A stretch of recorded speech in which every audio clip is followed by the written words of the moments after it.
Did Abraham lie? That question has been asked for a long time, and most people answer it quickly. They point to one moment and they settle it. But if you stay with the text a little longer, the answer becomes harder to ignore. In Genesis 12, Abraham says something simple: "She is my sister." And from that, many conclude Abraham lied. But that conclusion depends on stopping too early. Because if that were the full story, something doesn't quite fit. God intervenes, but not against Abraham. The judgment falls elsewhere, and that should make a careful reader pause. The explanation doesn't come in Genesis 12, it comes later, in Genesis 20.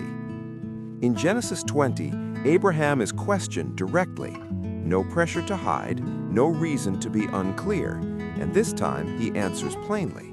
"She is indeed my sister, the daughter of my father, though not of my mother." That matters, because now the situation changes. This is not a false statement, it is something else.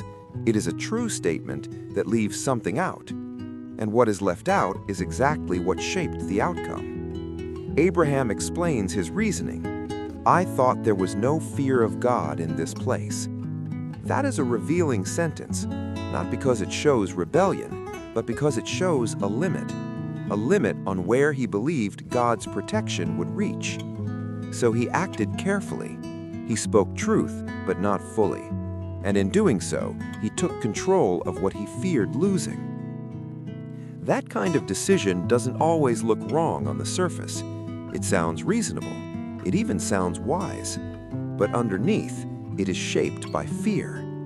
So the question shifts, not simply, did Abraham lie, but this: what happens when truth is used carefully, not to deceive, but to protect?